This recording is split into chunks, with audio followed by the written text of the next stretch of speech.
A full-scale war in Europe into its fifth year as conflict builds again in the Middle East despite an MOU. Impact from both these wars compounded in Southeast Asia. The EU's foreign policy chief was at that ASEAN meeting in Manila, telling me earlier that what happens in Asia can change the calculus in Eurasia. The EU approving another round of sanctions against Russia, 21 since the full invasion of Ukraine in 2022. Kallas says ending the war must start with draining the war chest.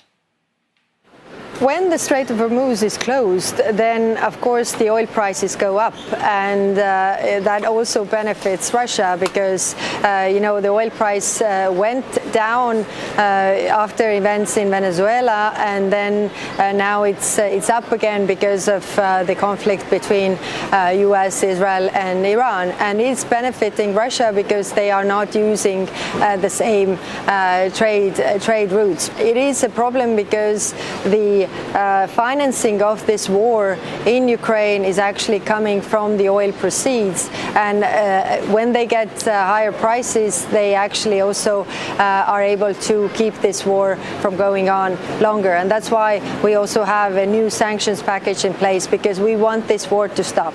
The European Union and ASEAN neither started the current conflict in the Middle East on Iran. Both regions are paying the price, the economic fallout and the security shifts because of this war on Iran. Exactly. So higher inflation, higher prices, this is due to the situation in the Strait of Hormuz. And that's why also we were discussing yesterday, freedom of navigation is very important to all member states of the European Union as well as ASEAN. And really our message to the negotiators that those straits that were free and open without any tolls, any service fees before the war should remain so, because otherwise it means higher prices for the rest of the world. Really, one thing is to solve this immediate escalation that is in the Strait of Hormuz between Iran and United States and Israel. But the other thing is the longer security architecture of the Middle East, where definitely Europe has a role. We are already working together with our Gulf partners very closely. We also see, for example, Ukraine helping the Gulf partners to take down the drones that come to their way, because they have a lot of knowledge there. So definitely we are in close contact and also part of the discussions when it comes to the security architecture of the region. But there's less agreement within the European Union, for example, on the Spiedi's operation in the Red Sea. Now we're seeing threats there from the Houthis based in Yemen. The European Union has vested interest in making sure that strait or that maritime channel stays open, stays safe and stays free for transit.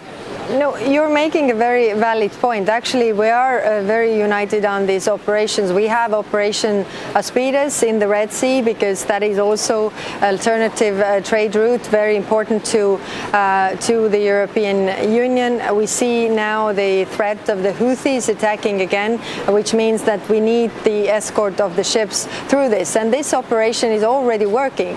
And then there's a coalition of the willing discussions for the Strait of Hormuz.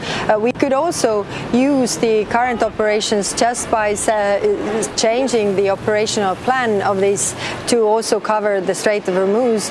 And there's Operation Atalanta that is actually dealing with piracy because also the pirates are seeing that everybody's eyes are on the Strait of Hormuz and other conflicts. So they are also taking up attacks on the commercial ships, and there our operations come in very handy.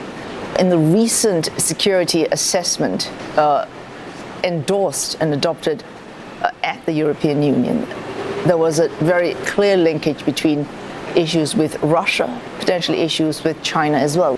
Are these links something you need to make clear or highlight when you're here in this region? I think it has become increasingly clear to everybody that the security of our region is closely interlinked with the security of ASEAN as well. I mean, we see North Korean soldiers being deployed in Ukraine.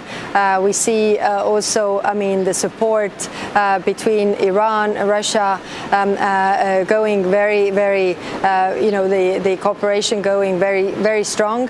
So this is affecting us all. I mean, the same drones that were used attacking Ukraine are now attacking the Gulf countries. What we also see here in the South China Sea is, flexing of the muscles, presenting also strength. So that is, of course, increasing also the threats here. And that's why, for example, in the Philippines, we are also supporting of the Philippines Armed Forces with our European Peace Facility so that they can monitor and use the equipment to really prevent these threats. Chinese place as a critical, crucial or decisive enabler for continued war on Ukraine by Russia. Final question.